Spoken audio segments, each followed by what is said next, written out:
ng Pilipinig ng Pilipino para sa Pilipino. Isang paglilingkod natin sa bayang Pilipinas at saka sa mga mamamayang Filipino. Public Service. Second hour ng ating Fun Saturday Live, ang ating insights, ang ating Ugnayan, pakinggan. Dito lamang yan sa ating weekly program for the Filipinos. Fun Saturday Live. Narito na ang ating second hour segment ng FSL, ang ating Inside, Guro-Guro, Opinion, Fun Saturday Live. agapay po ang inyong abang lingkod, naglilingkod sa sambayanang Pilipino. Pakinggan si Ferrell Salvo tuwing Sabado dito sa FGS Web Radio para sa mga Pilipino.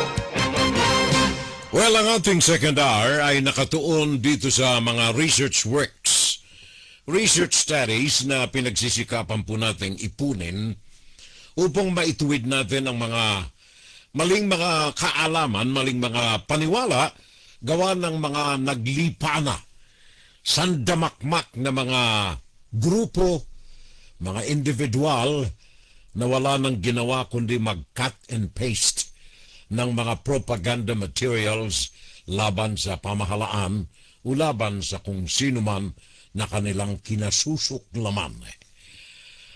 Ating second hour, batay sa mga research na ayon sa kanila ang Pilipinas ay nasa tamang landas laban sa pagsupil ng korupsyon sa bansa.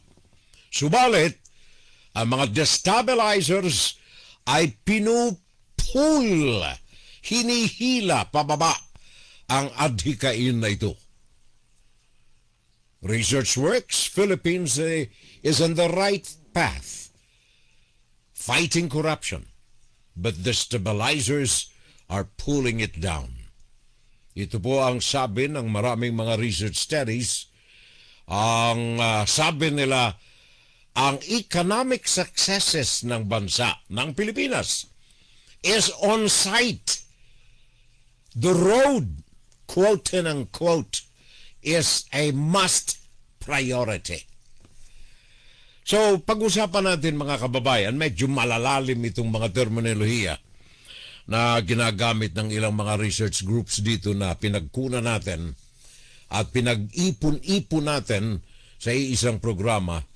Etong mga bagay na ito galing sa World Bank, galing sa LaSalle University Research, galing sa Asian Development Bank, galing sa Transparency International. Ang mga ito ang ilan lamang sa mga pinagkukunan natin ng mga pag-aaral na ito. Ano ang sabi nila? I-focus natin, isentro natin ang ating usapan ngayon doon sa sinabi na ang Pilipinas ay nasa tamang daan, nasa tamang landas sa pagsupil sa korupsyon na mga inilantad ng presidente sa kanyang mahiya naman kayo. Again, nais kong lagyan ng disclaimer, hindi ho tayo pro Marcos, pro Bongbong Marcos sa kanyang personalidad. We are talking of management of Philippine government. Yung mga taong nakaupo riyan, maring sila'y dumating at umalis. Temporary ang kanilang pananatili riyan. Kaya wala tayong loyalty sa kanila.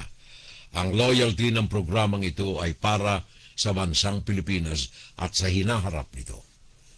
Kaya ibatay natin dito sa research ang usapan natin. Sabi nila, itong mga research organizations, World Bank, Transparency International, De La Salle University Research, Asian Development Bank, maging GMA Network. Sabi nila, eto po ang mga pinagbabatayan natin, ang key factors na kung saan ang ekonomiya ng Pilipinas ay hindi maisulong-sulong, napakabigat na isulong ang ekonomiya ng Pilipinas. Sa mga research studies, ito ang mga lumalabas. Ang mga pangunahing kadahilanan kung bakit hanggang ngayon naunahan tayo ng Vietnam, naunahan tayo ng Cambodia, naunahan tayo ng Singapore, mataka mo Singapore, napalinggit na bansa. Naunahan tayo ng Singapore, Thailand, Indonesia, Malaysia. Pangwalo lamang ang Pilipinas sa Asian countries. Why? Eto. Number one, corruption and governance. Sabi ng mga research studies, ito ang numero 1 na dahilan kung bakit hindi maisulong ang Pilipinas as against all other Asian countries na lang muna, huwag na of the world.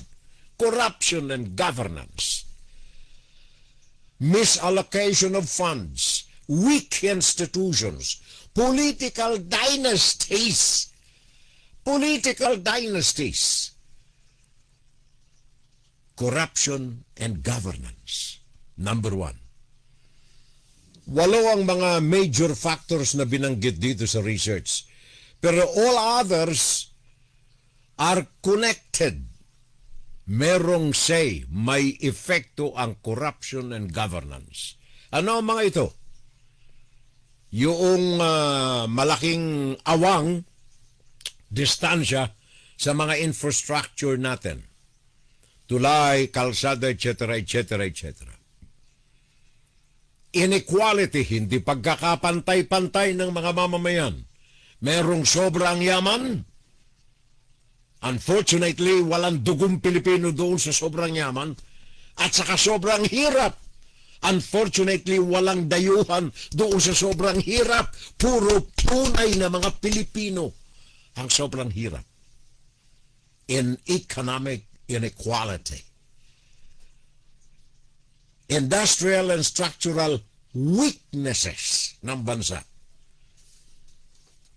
Policy and institutional weakness, agricultural vulnerability, and concentration of power. Political dynasty. Yun ang mga dahilan. Key factors kung bakit hindi umuusad ang bansa. Ayon yan sa mga pananaliksik. Subalit ang lahat ng ito, itong number 2, number 3 hanggang number 8, ay connected, nakahinang doon sa number 1, corruption and governance. Kaya ang impact nito, sabi ng research, wala talaga. Pag umasenso ka, tatapyasin ka doon sa taas. Gawa ng ikaw ay hindi kabilang doon sa elite. Governance. Political dynasty. So, sabi nitong mga nananaliksik, itong mga grupo na ito, sabi nila, meron tayong nais na ipaabot sa mga mamamayang Pilipino and also sa mga leader ng bansa. If Filipinos, sabi nila, if Filipinos really want to achieve a competitive economic status, number 1, sa kasalukuyang nangyayari ngayon na total campaign against corruption, suportahan ang gobyerno. Hindi aking galing yan. Daragdagan ko na yung sinabi ng research organizations na ito. Sa kampanya ng gobyerno ngayon ng Pilipinas laban sa korupsyon, para maisulong ito, kung hindi man mabura, malimita ang forthcoming corrupt officials, suportahan ang gobyerno. Yun ang panukala. Suportahan ang gobyerno. Dagdagan ko na. Doon sa mga kagaya ko halimbawa, na sa una, ayoko talaga sanang maupo si Marcos riyan bilang presidente. Lalo tigit ayaw ko kay Sara Duterte na maupo riyan. Sabagat sa katunayan, talagang bobo. Walang alam si Sara Duterte. Bungangera lamang itong inyong vice-presidente, pero walang alam ito. Ikalawa, may problema ito sa ulo. Walang alam. So between two evils, sabi nga natin dyan, pwede na si Marcos. May pag-asa sana tayo. Yung trio, grupo ni ng mga leader nating oposisyon, sabihin natin that way, nagsumikap sana na maalis due to irregularities sa Commission on Elections results. Pero tapos na ang laban. Huwag nating isulong na sirain pa si Marcos ngayon sapagat sinisira na natin ang gobyerno. The sad reality is mauupo riyan si Marcos hanggang sa 2028. Tanggapin na natin. Kaya sabi nitong mga research works na ito, suportahan na natin ang gobyerno. Total, nasa tamang kalsada, nasa tamang daan ang pinasimulan nitong mahiya naman kayo. Plus, yung mga foreign visits ni Marcos sa mga research na ito na rin ay nagbubunga ng positibong resulta sa ekonomiya ng bansa. The last of which was the visit to United Arab Emirates. So sabi nito, Filipinos must rally to achieve a competitive economic status by supporting the government. Now, kanina nasabi ko na yung research study, sabi nila, the study says economic successes on site. Nakikita na natin. But the road, quote and unquote, must ... Ibig sabihin, kailangang pagtuunan natin ng pansin ang kalsada, the road. Literally, yan din ho ang ibig sabihin niyaan, yung kalsada.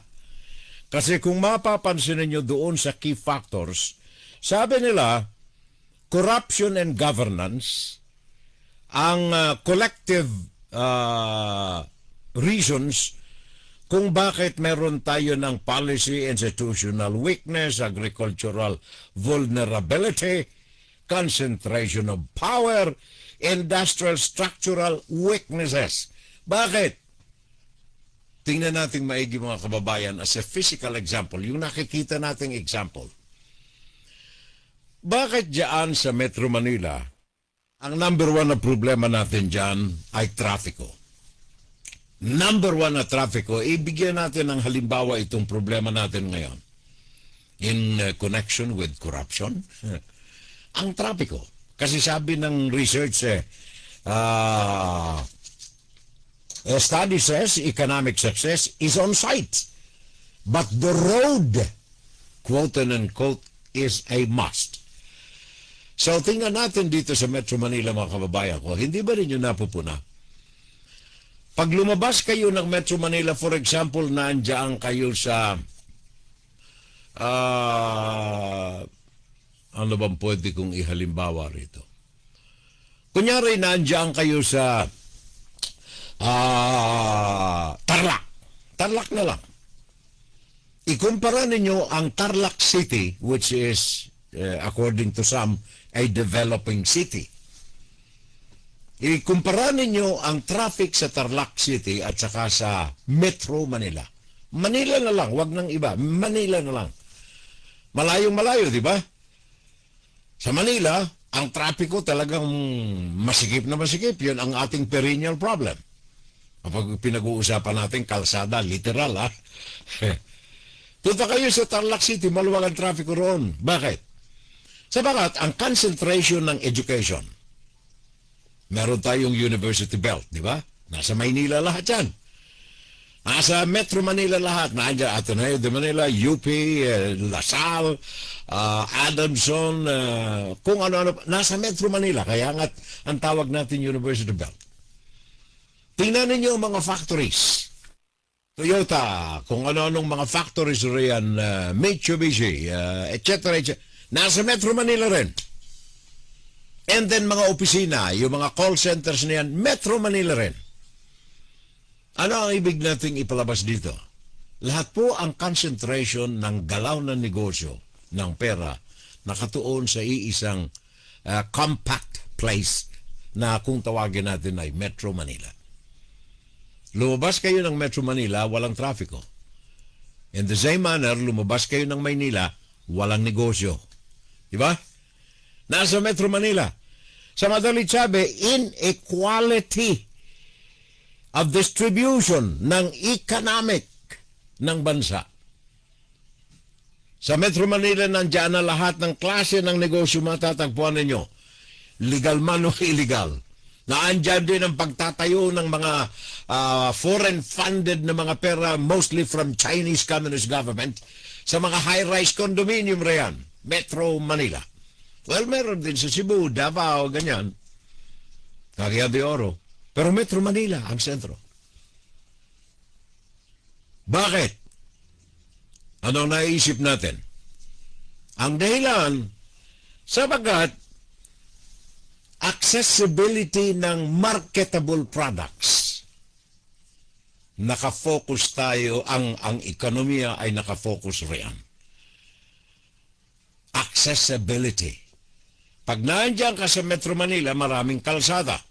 Pag malapit lang ang factory mo na sa Binyan, Laguna ka o San Pablo ka kaya nandiyan, madali mong may transport sa sentro ng komersyo na nasa Metro Manila ang iyong mga produkto. At kung ang produkto mo ay international ang distribution, meron tayong pier diyan sa Manila. Secondly, meron na rin tayo diyan sa Batangas. Ngayon, kung ang pag-uusapan natin yung mga barko, nakakita ninyo, diversified na rin yung mga factories. Meron tayo ang Laguna area, ay lumalapad na ang mga industrial complexes diyan, sabagat ang accessibility sa port sa Batangas, malapit na. Ang tinutukoy po natin dito, pag sinabi natin accessibility, ay yung galaw ng mga produkto natin. Galaw ng mga produkto natin. Now, si Vince Dizon ay nasa Bicol ngayon. Hinarap niya ang mga governors ng Camarines Sur, mga leaders, congressmen, nandun siya. Sabagat yung Andaya Highway, na dating Pan-Pacific Philippine-Japanese Highway, PhilJap Highway, na dating Quirino Highway, ay pinagtutuunan ngayon ng pansin. Salamat. Thank you very much kay Mr. Dizon. Sabagat baka sakaling magbago na rin ang takbo ng ating ekonomiya ng bansa. Diversification of factories, of industrial complexes outside of the Metro Manila. Kaya balikan uli natin yung sinabi ko. Study says economic success on site, but the road must be emphasized. Yung kalsada, quote and unquote. Kaya tayo merong mga infrastructure gap, meron tayong economic inequality, meron tayong industrial and structural weaknesses dahilan sa kalsada. Ang ating pong tinutukoy, salamat kay Mr. Dizon na siyang pinuno ngayon ng DPWH. At salamat kay Mr. Marcos sa focus na tinitingnan niya ang kahalagahan ng mga kalsada. Kagaya ng sinabi ko kanina, corruption and governance. Sa corruption, at least si Marcos ay nakatuon riyan, mahiya naman kayo. A good step. Sabi ng World Bank, sabi ng De La Salle Research, sabi ng Asian Development Bank, even the GMA network, sabi nila, tama itong mga nangyayari ngayon. Mahiya naman kayo. Exposure and punishment ng mga matatagpo ang mga nagkasala rito. Maganda yan. Pero ang isa pa na dapat nating isulong, sabagat ayon nga rito ay corruption and governance, baguhin natin ang pamamahala, especially sa takbo ng negosyo natin. Kaya tayo merong inequality in economics, human capital challenges, industrial and structural weaknesses, sabagat concentrated ang takbo ng hanabuhay natin sa Metro Manila because of one reason. Itanong ninyo sa mga negosyante, accessibility sa market, either local and international, ng kanilang mga produkto. Kung kayo nga naman ay nandoon sa Camarines Norte, for example, nais ninyong magtatag riyan ng malaking industrial complex. Meron diyang gustong magtatag. Yung ating local, Francisco Motors yata yun eh. Nais magtatag riyan ng kanilang factory ng mga jeepney, modern jeepney, sa Camarines Norte. Kaya lamang ang isang panawagan ng may-ari nito, yung accessibility sa Metro Manila kailangan ay mabilis. Ano ang ibig sabihin? Kalsada. Kalsada, kalsada. Now, ito mga industry na ito ay isa lamang na maliit na halimbawa ng kawalan ng master plan sa road development sa bansa. Dito sa Amerika, mga kababayan ko, ayoko sanang ihalimbawa ang Amerika kasi alam kong yung mga cut and paste na mga grupo ng mga kadre ng Chinese Communist Party ay manggagalaiti rito eh. Chinese Communist Party. Sila ang nais mamayagpag sa ekonomiya o ikot na mga produkto riyan sa Pilipinas. Marami tayong brigada riyan ng cut and paste. Pag sinabi ng communist propaganda na ito ang inyong isulong, laban sa Amerika, ito ang inyong isulong. Cut and paste. Kaya makikita ninyo sa mga messenger, marami riyan FYI for your info. Naka-cut and paste yung address o kaya yung webpage na kakailangan puntahan ninyo. Ang dami riyan eh. Ngayon, as an example, dito sa pinag-uusapan nating kalsada, bahagi ng governance and corruption factor upang maisulong ang ekonomiya ng bansa. Dito po sa Amerika, ang mga kalsada rito, especially yung i-focus natin sa farm to market. Gawa ng kanina nabanggit ko yung factory ng, I think, Francisco Motors ito. Kung ako ay hindi nagkakamali, na nais magtayo ng factory ng kanilang mga jeepney sa Camarines Norte. Ang isa lamang iniisip nila, paano ang accessibility, ang mabilisang daloy ng kanilang mga products to and from the factory to the center of commerce, which is Metro Manila. At ito, pakinggan ninyo mga naandyan sa Bicol, kayong mga naandyan sa Pangasinan, Cagayan, pakinggan ninyo. Kayong mga naandyan sa Sursugun, pakinggan ninyo. Sabagat malaki ang epekto ito. Sa mga industriya, kaya nakatambak ang mga factories, mga industrial complexes malapit sa Metro Manila. One reason, and the only basic reason there, is accessibility ng mga produkto nila. From factory to the market. Market is Metro Manila. Pag international, naandyan ang ating mga porto, yung ating daungan. Meron tayo sa Batangas, meron tayo sa Manila, and of course, airport. Salamat na lamang, meron tayong ginagawa sa Bulacan. Nais kong mabanggit ang Amerika, sapagkat dito po sa Amerika, sa lawak ng lupain ng Amerika, 4 ang seasons namin dito. Meron tayong spring, meron tayong winter, meron tayong fall, meron tayong autumn. Ang production dito is limited sa mga panahon lamang ng summer. Spring, summer. Yun ang taniman dito. But America, ang production dito ng agricultural product ng Amerika ay matindi. In fact, sandali lamang. Titingnan ko lamang itong aking mga movement of goods dito sa Amerika.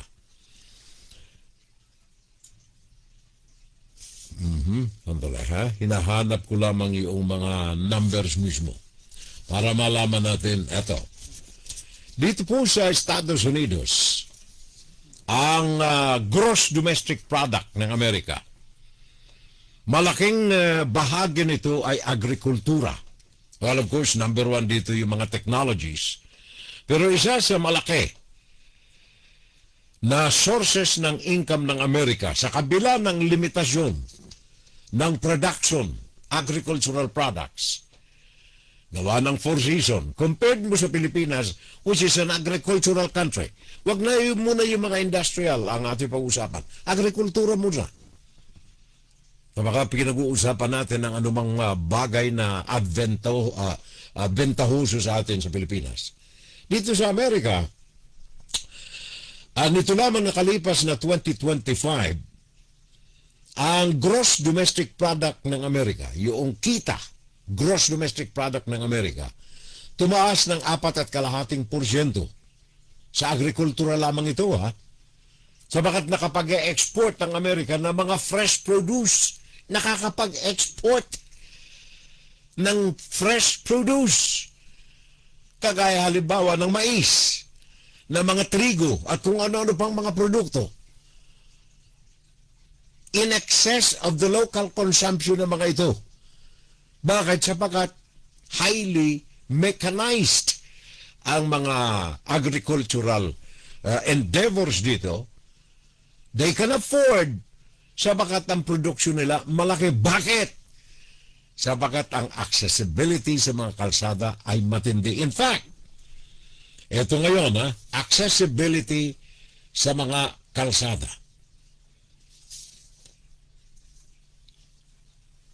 65%, 65% ng mga kalsada rito sa Amerika ay mga farm-to-market roads. At ang mga kalsada na ito ay mga pulido, malalapad, maluluwag, at well-maintained. Baka sabihin natin, kasi marami naman pera ang Amerika. Kumpara mo naman ang laki ng Amerika at ang laki ng Pilipinas. Kung funding ang pangangailangan natin. Kung walang corruption sa DPWH, mga kababayan kong minamahal, at ang governance ng Pilipinas ay nakatuon, salamat na lamang, Department of Public Works and Highways, second biggest funding sa national budget ng Pilipinas. Education, number one, biggest funding ng fiscal year ngayon 2026 sa budget ng national government. Thank you. In the right path. Sabagat ang edukasyon, isa sa mga key factors din na binanggit ng World Bank, ng De La Salle Research University, ng Asian Development Bank, ng GMA, ng Transparency International. Binanggit din, isa sa 8 factors, human capital challenges. Kaalaman ng mga mamamayan upang maiwasan ang corruption, upang maiwasan ang mahinang klaseng governance. Pagpili kung sinong mamamahala. Huwag tayo ng mga miyaw-miyaw. Kaya ito naman ninyo, nasulasok na yung pangalan ng Kongreso dahilan sa miyaw-miyaw. Ngayon sa Senado, bumubulusok din na dahilan sa aw-aw sa Senado. Paano tayo nakakahalal ng mga ganyang mga tao? Gawa ng ating mga mamamayan ay kulang kapos sa pag-aaral. Kaya nakabase ang kanilang pagpili sa mga leader sa popularidad. Inglising ko na kaya. Ay, ito naman ninyo yung senador natin na yan, Robin Padilla. Mga halimbawa ng mga miyaw-miyaw at aw-aw sa law-making body of the country pa man din. And then, meron kayong vice-presidente na hindi makapagsalita ng diretso May vice-presidente kayong ganyan. Ngayon, tanggapin na natin sa ayaw natin sa gusto. Yung nakaupong presidente, wala na tayo magagawa. Kaya nga sabi nitong mga research groups, tanggapin na natin. Anyway, the Philippines is in the right path, fighting corruption. But the stabilizers are pulling it down. Suportahan natin itong funding, bantayan natin. Meron naman tayong online watchdog, isumbong sa Pangulo. at meron ang DPWH na online communication sa taong bayan, i-focus natin dito. At isulong natin itong Farm to Market Roads project ng DPWH at ng Department of Agriculture. Buti na lamang isinalin sa Department of Agriculture itong Farm to Market Roads. Dito sa Amerika, kagaya ng sinasabi ko kanina, 65% ng mga road networks dito sa Amerika, kasama na riyan yung rural roads, kasama na riyan yung interstate roads, kasama na riyan yung state roads. Yung interstate ay yan yung mga bumabagtas sa kung saan sa ang mga estado. Meron tayong 49 states dito sa 48 sa mainland USA. Pwera yung Alaska. 48. Kinokonekta yan ng interstate. At marami sa mga estado na ito ay konektado 65% ng farm to market roads. Gawa ng yaan ang lifeline ng mga agrikulturista natin, mga farmers natin. Kaya kung titingnan ninyo ang mga magsasaka dito sa Amerika, ikumpara sa mga magsasaka natin diyan sa Pilipinas, wala sa kalingkingan. Sapagat nakafocus dito sa Amerika ang funding sa mga tama na mga industriya, tama na mga product producing venues, kagaya halimbawa ng agrikultura. Now, Philippines, agricultural country ito. Ever since, panahon pa natin na wala pa mga Kastila, agricultural country ang Pilipinas. Dumating ang mga Kastila, binigyan ng kahalagahan. Dumating ang Amerikano, naglagay sila ng mga perukaril, daang bakal. Remember yung Laguna Railroad? Na kung saan ay umabot pa yaan ng kasulok-sulukan ng Laguna hanggang Camarines Norte boundary. Naandyan yung mga asukarera natin noong araw, sugar plantations, mga yulo sa Laguna. Bakit mabilis ang daloy, mga abaka, coconut products, Franklin Baker sa Laguna? Bakit meron tayong umasensong mga American corporations, mga malalaki? Hindi lamang for local use, kundi international distribution. Kagaya ng mga asukal. Naandyan ang Victoria Sugar Company nung araw, Victoria Mills or Milling, Laguna. Naandyan sila lahat.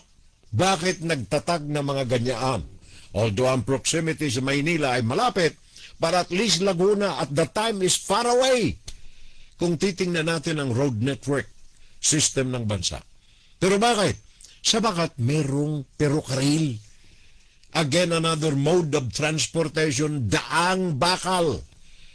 The reason why yung mga produktong abaka from the Bicol region at the time, American period, nakararating ng at ease, maluwag sa Metro Manila at sa international market, sabagat meron tayong MRR, Manila Railroad Company. So siguro, doon sa sinasabi natin, base sa research studies na ito, corruption and governance. Siguro instead na makipagsabunutan tayo sapagat ayaw natin kay Marcos na maupo, isantabi natin ang politika, isantabi natin ang pagiging cut and paste mouse natin, isantabi natin ang political dynasty affiliation natin. For the good of the country and the future of the Filipinos, subukan natin. Tulungan ito. Meron tayong mga outlet, meron tayong tinig na mapapakinggan. I-push natin ang mga issues para sa mga Pilipino.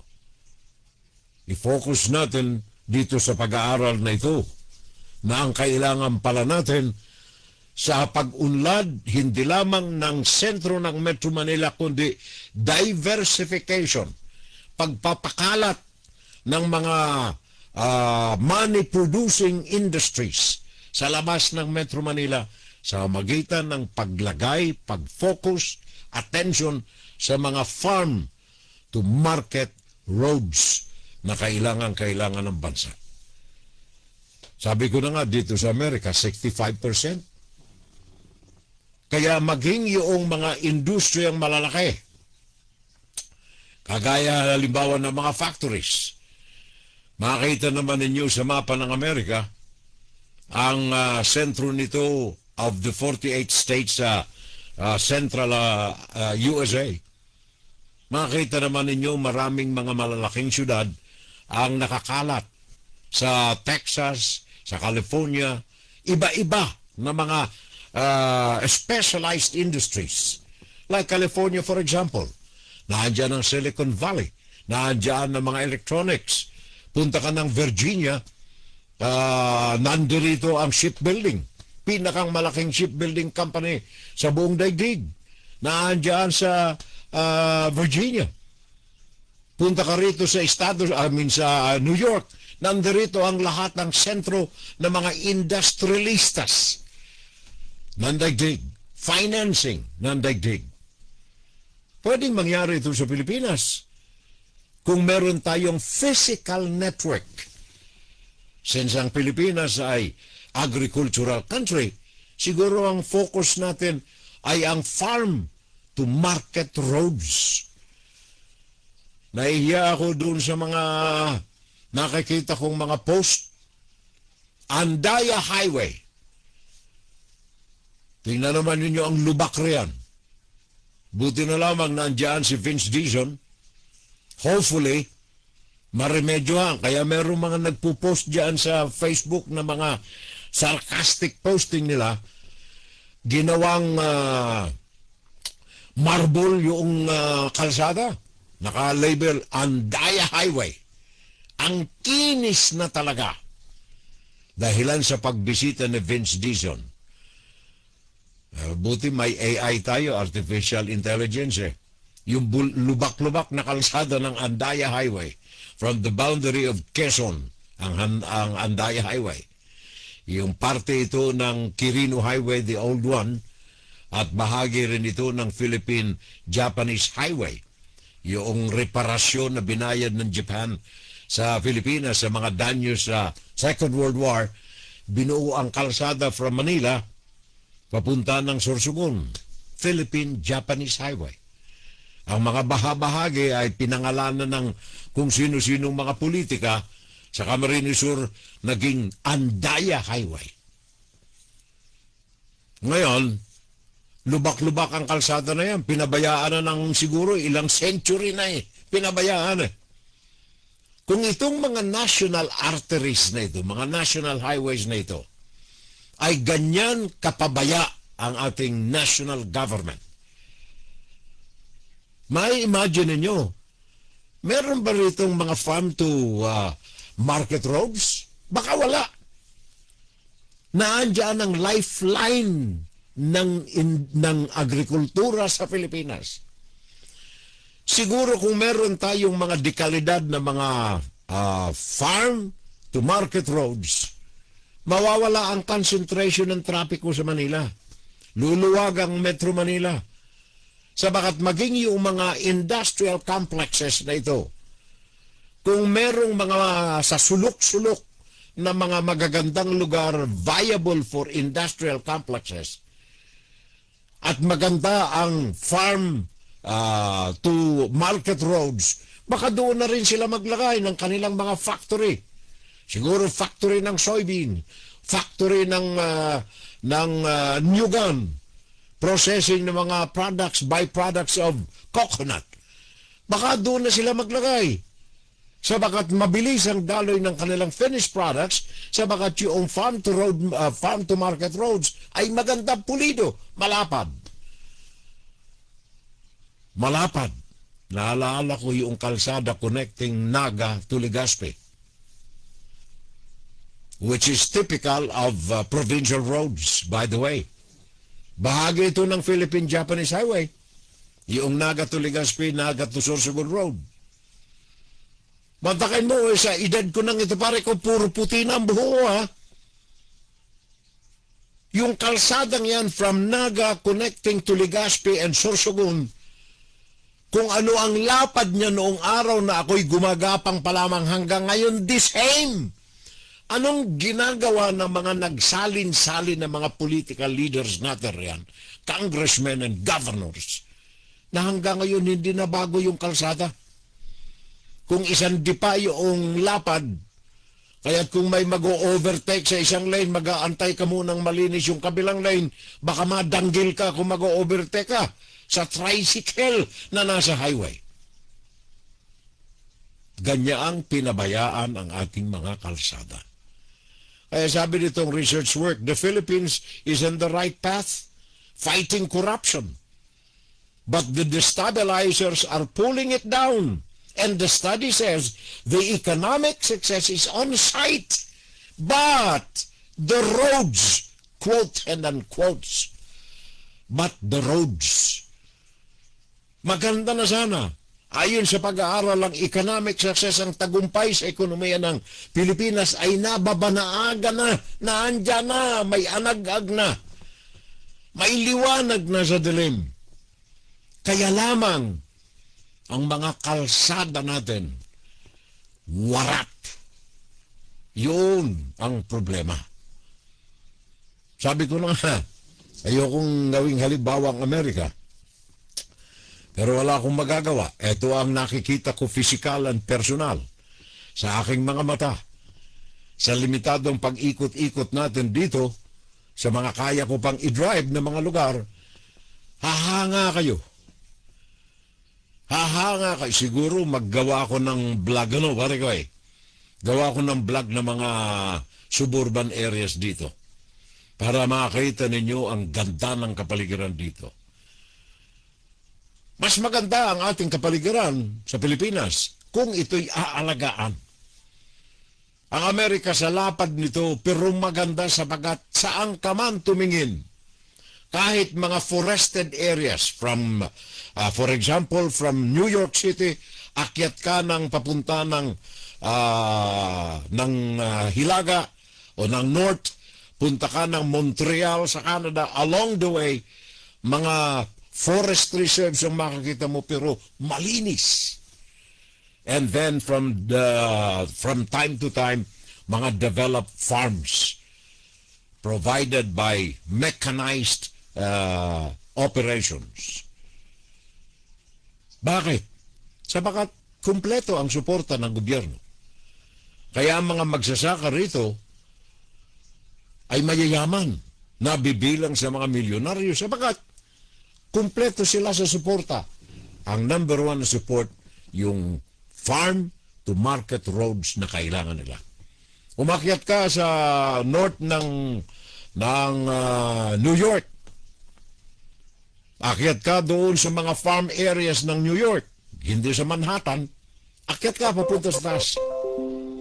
Makikita mo ang lawak ng taniman ng mga mais.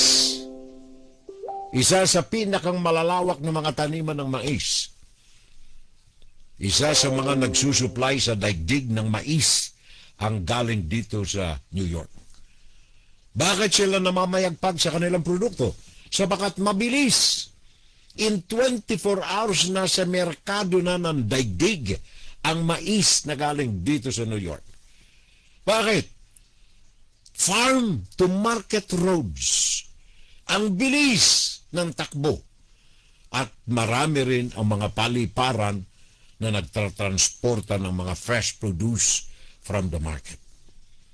Kung iyon ay i-apply dyan sa Pilipinas, Mr. Marcos, mga rural airports, mga daang bakal, perokaril, railroad, and then farm to market roads. Yun ang focus aside from corruption upang maisulong ayon sa mga pananaliksik na ito ang tamang daan, ang tamang landas para sa Pilipinas para maging tunay na super country ang bansa. The domestic product ng Amerika based dito sa mga tala nila, sa mga agricultural product nila, estimated, umabot ng 30 trillion. 30 trillion ang produce ng Amerika just nitong nakalipas na 20-25 year. Bakit? Sabagat yung accessibility ng mga rural products nila mabilis na nakararating sa kanilang paruroonan in 24 hours. At mo yan, 24 hours. Galing sa sakahan o sa farm, 24 oras nasa merkado na. Dahilan ito sa efficiency ng farm-to-market roads na emphasis dito sa gobyerno sa Amerika. Tingnan natin sandali itong food supply chain. Food-to-market roads, backbone of the food supply chain in the United States. Rural economic development, the support from local jobs, encourage investments, are induced by the distribution of product and produce due to accessibility and the presence of networks of farm-to-market roads in the United States. Dahilan dito, lower cost ng farm inputs, mga seeds and fertilizers, dahilan sa mabilis ang ikot ng pera. Ito po ay pinaabot ko lamang sa inyo. Baka makakuha tayo ng konting kaalaman, especially kayo pong ang pamilya ay nabuhay din sa agrikultura sa bansa. We have access to the government sa magitan ng internet. Si Vince Dizon ay mukhang sagaran sa kanyang trabaho. Desidido na iimplementa ang programa ng gobyerno. Ngayon, doon naman sa ating mga kababayan, meron na tayong ilang minuto na lamang na nalalabi. Doon naman sa ating mga kababayan na sad to say, nahirati tayo naging institusyon na sa kultura natin. Nahirati tayo dito sa politika ng dynasty. Sabi ko na nga dito sa pag-aaral na ito na sinikap nating suyuri ng husto. Nasa tamang daan tayo ngayon sa pagsugpo ng korupsyon. Hindi ito opinyon ni Furel. Ito ay batay sa pananaliksik ng iba't ibang mga organisasyon. The World Bank, the La Salle University Research, Asian Development Bank, Transparency International, even GMA Network. Sabi nila ito ang mga nakikita natin. But of course, yung fight sa corruption, kailangan din nating labanan ang destabilization na siyang humihila. Mga anumang adikay nating mapanuto ang ating bansa collectively. Kaya sabi rito sa kanilang conclusion, how can we turn the Philippines into a first world country? First world. Tayo ngayon, third world country. Yan ang classification masaklap sa Pilipinas. Merong maganda sanang pananaw. Hindi na second class, first world country na ang Pilipinas. Paano natin ma-achieve ang bagay na ito? Sabi rito, yung governance and anti-corruption natin must be eradicated. Eradicate corruption with strict oversight, transparent government tendering. Kaya yung mahiya naman kayo again, I would like to call, baka sakali, kahit na ayaw natin kay Marcos, tanggapin natin ang katotohanan ng mauupo iyan dyan hanggang matapos ang kanyang termino.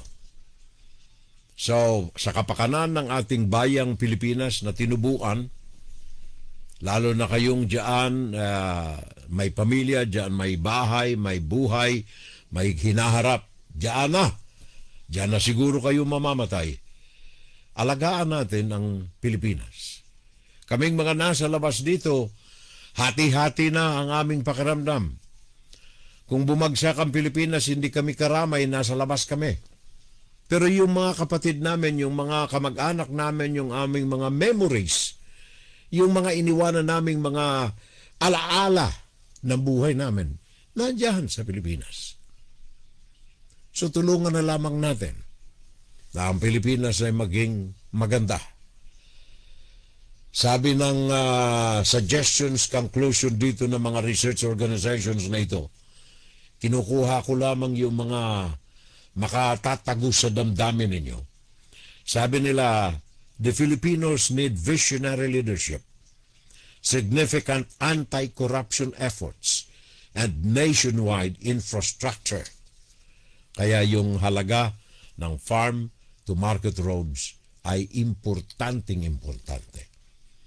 Governance and anti-corruption, sabi dito sa kanilang conclusion, eradicate corruption with strict oversight. Transparent governance is a must. Human capital. Na ito, saludo ako rito Gawa ng dito sa mga binabanggit ko, governance and anti-corruption, at least, ginagawa ito ngayon ni Marcos. Simula nung kanyang mahiya naman kayo. Now the second na nagkaroon ako ng inspirasyon ay itong human capital. Salamat na lamang sa budget ng national government natin, ikalawa sa pinakang malaki ay ang Department of Education. Human capital. Kaya tayo nakakapit ng husto sa mga dynasties, naging institusyon na ito dahilan sa kawalang kaalaman natin. Makikita naman ninyo doon sa mga vloggers na ang kanilang focus ay tumulong sa mga may hirap. Sinusubaybayan ko itong mga ito. Ano yun? Yung marami akong sinusubaybayan doon ng mga vloggers nating kaibigan na namimigay ng bahay sa mga may hirap. Nagpapaaral sa mga kapuspalad ng mga taga-bundok. Salamat sa kanila. Ang focus, ang attention dapat dito sa edukasyon, human capital. Kaya kung walang korupsyon, ang malaking tipak ng budget ng national government ay dapat 100% mapatungo doon sa mga eskwela natin, sa mga estudyante natin.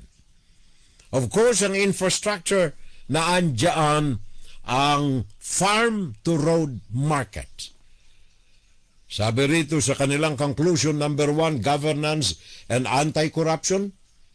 Focus on the human capital, number 2. And number 3, focus on the infrastructure with emphasis on the farm to market roads.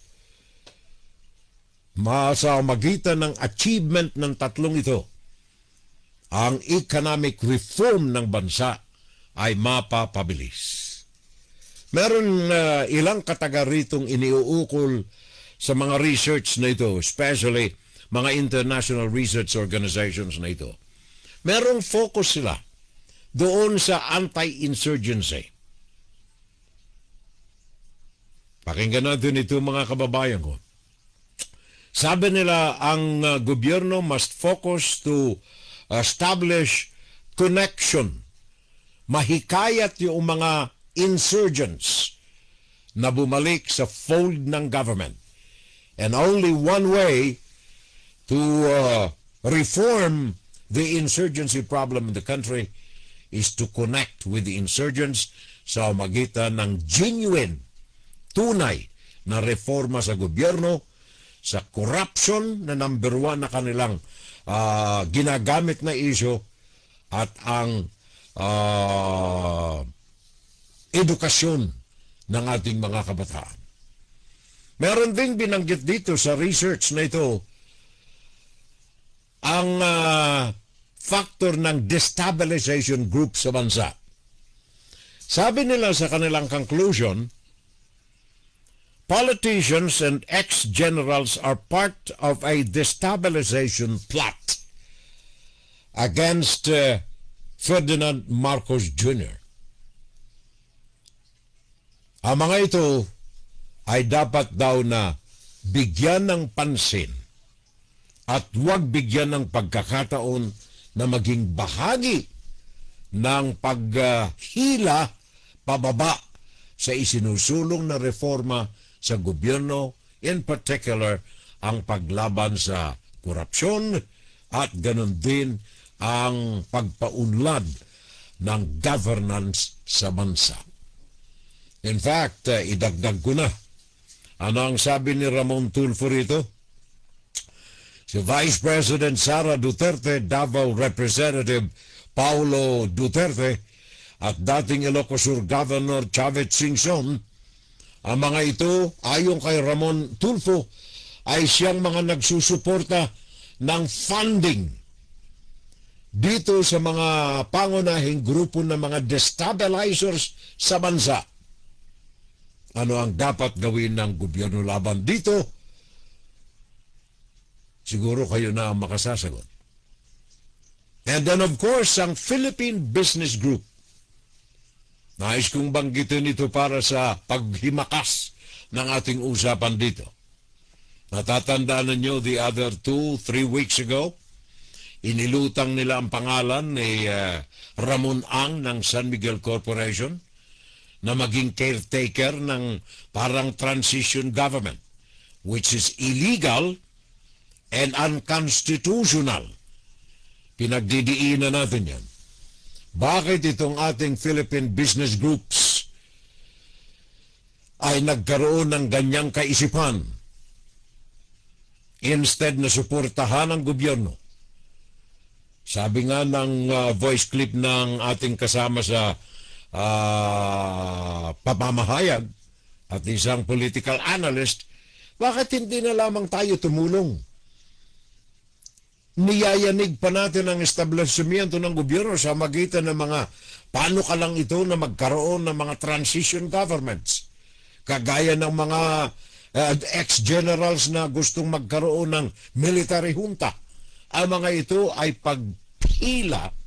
paghila ng asenso ng gobyerno tungo sa dapat katunguhan ng majority ng mga mamamayang Pilipino. So a word of caution dito sa mga business groups natin na ito. Baka naman dahilan sa ang marami sa inyo ay may kapital na sosyo ng Chinese Communist Party. Baka naman kayo ay nagiging tagapagsulong na ng silent invasion ng Chinese Communist Party sa Pilipinas. Nagtatanong po lamang tayo. At yan ang ating insights. Ikalawang bahagi ng ating Fun Saturday Live. Inside, guro-guro, opinion, and Saturday Live. Kasama po ang inyong abang lingkod, laging umaalala. Pakinggan si Ferrell Salvo tuwing Sabado dito sa FGS Web Radio para sa mga Pilipino. Dito lamang yon sa ating live program every Saturday, Facebook and YouTube. Fun Saturday Live! Saturday Live! Ito ang ating pakikipagtalamitam sa inyo. Ugnayan, pakinggan! Isang paglilingkod sa bayan, puso sa puso. Public Service. Sa baka dito po ang tinig ninyo mga kababayan ko.